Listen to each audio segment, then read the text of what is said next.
ഇത് ഏതെങ്കിലും ഒന്നിനെ ഒന്ന് വഴിതെറ്റിക്കുമ്പോ കിട്ടുന്നൊരു സമാധാനം. അമ്മ അഭിനയിക്കുന്നത് ഇവിടെ ഒരു ഷെഡുണ്ട്, ആൾക്കാർ കാണും ഇങ്ങനൊക്കെ വന്നു. അവള് പോയി പറയട്ടെ.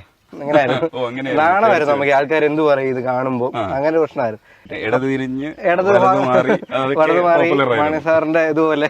അമ്മ ഒരു ചോദ്യം വിട്ടുപോയെന്ന് പറഞ്ഞു, ആ ചോദ്യം ഞാൻ ചോദിക്കാം. അമ്മ ഇപ്പഴാ കല്യാണം കഴിക്കുന്നത്? അത് ഞാൻ എന്നും തൊട്ട് പറയും അമ്മനെ, ഇതുവരെ അവനെ അതിന് സമ്മതിച്ചിട്ടില്ല. ഞാൻ പറഞ്ഞു ഞാൻ പോയി പെണ്ണിനെ ഇങ്ങ് വിളിച്ചോണ്ട് വരാം. അന്നേരം പറയാം വിളിച്ചോണ്ട് നിർത്തിക്കോളാം. ഞാൻ കല്യാണം കഴിക്കുന്നുണ്ട്. പരിഹാരം വേണം. സിനിമ സംവിധായകനൊക്കെ ശരി തന്നെയാ, പക്ഷെ അമ്മയാണെന്നുള്ള കാര്യം മറക്കരുതെന്ന് അമ്മ ഇടയ്ക്കൊക്കെ ഓർമ്മിപ്പിക്കുന്നുണ്ട്. കല്യാണം കഴിക്കുന്നുണ്ട്, ഇപ്പഴേ കുറച്ച് കഴിഞ്ഞിട്ട്. എന്ന് വെച്ചാ 4 ദിവസം കഴിഞ്ഞിട്ട്? 4 ദിവസമല്ല, സമയം വേണം എനിക്ക്. സമയം വേണം, കുറച്ച് സമയം വേണം. അത് എത്ര സമയം പറ്റത്തില്ല, കൊടുക്കാം? എനിക്ക് ഒത്തിരി പ്രായമായി. എത്ര സമയം വേണം? കുറച്ച് ഒരു 8 വർഷം തന്നാ മതി. എന്റെ പകുതിയെങ്കിലും ഞാൻ അടച്ചു തീർത്തു. ഒരു ചെറിയ കല്യാണമൊക്കെ ഞാൻ കഴിച്ചോളാം. അല്ല, അമ്മയ്ക്ക് എത്ര വർഷം കൊടുക്കാൻ പറ്റും? 2 അങ്ങാണേ ഉള്ളൂ. ഇനി ഒരു 2 വർഷം കിട്ടും. 2 വർഷത്തിനുണ്ട് കേട്ടോ. ഉറപ്പാണ്? ഉറപ്പാ. ഇത് ഉറപ്പ്. ബിഹൈൻഡ് ബിറ്റ്സിലൂടെ പുറത്തു വിടുന്നു. നമ്പര് തന്നേച്ചു പോണേ. കൊടുത്തേ ഞങ്ങൾ ഒരുമിപ്പിക്കട്ടെ. ഇത് ഏതെങ്കിലും ഒന്നിനെ ഒന്ന് വഴിതെറ്റിക്കുമ്പോ കിട്ടുന്നൊരു സമാധാനം ഉണ്ടല്ലോ.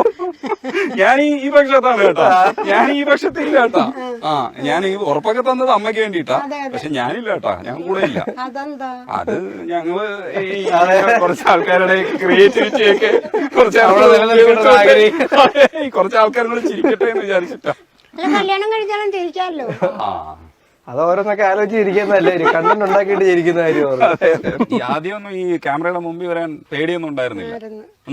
പേടിയല്ല, നമുക്ക് നാണം. ഇതിനകത്ത് കയറിയൊന്നുണ്ടായിരുന്നു ആദ്യം. അമ്മ അഭിനയിക്കുന്നത് ഇവിടെ ഒരു ഷെഡുണ്ട്, ആൾക്കാർ കാണും ഇങ്ങനൊക്കെ വന്നു. അവള് പോയി പറയട്ടെ. അങ്ങനെയായിരുന്നു, നാണമായിരുന്നു നമുക്ക്. ആൾക്കാർ എന്ത് പറയും ഇത് കാണുമ്പോ, അങ്ങനെ പ്രശ്നമായിരുന്നു. ഇപ്പൊ എന്താ അഭിനയിക്കാൻ പിടിക്കാത്ത സ്ക്രിപ്റ്റ് ആയെന്നൊക്കെ ചോദിക്കുന്നത്. എന്റെ പ്രശ്നം എവിടെയാണ്? ഞാനിപ്പോ ഇൻട്രോ പോർഷൻ തന്നെ നമ്മളൊരു ജസ്റ്റ് ഒന്ന് പറഞ്ഞു കൊടുത്തേല്ലോ, അപ്പോഴത്തേക്കും കറക്റ്റ്. അതെ അതെ, ടൈമിംഗ് ഒക്കെ ഓക്കെയാണ്.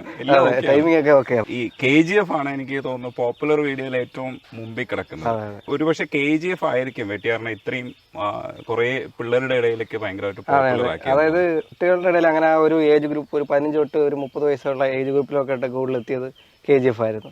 അതിന് മുന്നേ ഞാൻ കുറച്ച് പൊളിറ്റിക്കൽ സറ്റയർ വീഡിയോസും ഒക്കെ ചെയ്യുന്നതിന്റെ ഇടയ്ക്കാണ് ഈ സ്പൂഫ് കൊണ്ടുവന്നത്. അതാണ് കുറച്ചുകൂടെ. മറ്റേത് പൊളിറ്റിക്സ് ആകുമ്പം ഒരു വിഭാഗത്തിന് ഇഷ്ടമായിരിക്കും, ഒരു വിഭാഗത്തിന് ഇഷ്ടമല്ലായിരിക്കുമല്ലോ സ്വാഭാവികമായിട്ട്. ഇടത് മാറി മാണി സാറിന്റെ ഇതുപോലെ.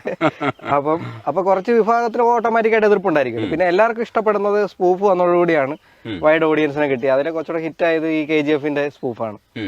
ഇവരൊക്കെ എങ്ങനെയാണ് ഈ ഇൻപുട്സ് തരുന്നത്? എന്തെങ്കിലുമൊക്കെ ചെറിയ മണികൾ തരുമോ? അവരെല്ലാം അടിപൊളിയാണ്. നമ്മൾ പറഞ്ഞു കൊടുക്കുന്ന കാര്യം